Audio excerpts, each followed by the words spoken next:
When it comes to the systematic oppression of religious minorities, which is the first country that comes to mind? There is no easy answer to this question, so let me show you some images. Mass surveillance, labor programs, arbitrary detention, indoctrination camps, and ethnic cleansing. Does it ring a bell? These are just a few of China's policies towards the Uyghur Muslims. Policies that are primarily aimed at weakening the population's devotion to Islam. Forget alienating them. And now that you have the answer, let me ask you another question. Does China then have any moral authority to preach any country on how to treat its minorities? It does not. Try telling that to Beijing. It turns out that China is worried about India's Muslims. Multiple reports to this effect have emerged. They say that China has expressed concerns about India's citizenship law. Very well. Beijing fears this law could have repercussions in Xinjiang.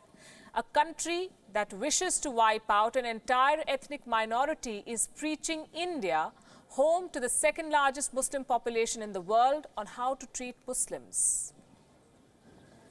One headline is on your screens. Beijing is apparently apprehensive that this law could alienate Muslims in India, and this in turn could have repercussions in the strategically important border region of Xinjiang, home to the Uyghur Muslims. One Chinese official has been quoted as saying, "We fear that if possible Muslim alienation triggered by India's new act spreads, it could channel into international terrorism and eventually bolster separatism in Xinjiang." Now, China should be the last country in the world to talk about Muslim alienation. Look at what it's doing. Redecorating Muslim homes to make them look more Chinese and hunting for Uyghurs who escape Chinese detention facilities. Do note that these headlines are just 24 hours old, and China has jailed 1.5 million Muslims.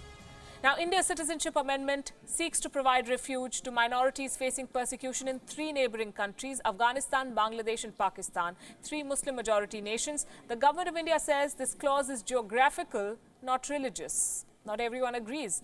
Protests have erupted across the country. The Supreme Court of India has seized of the matter. So it's a bit rich for China to wade in with its track record of human rights violations to be preaching India on providing protection for minorities.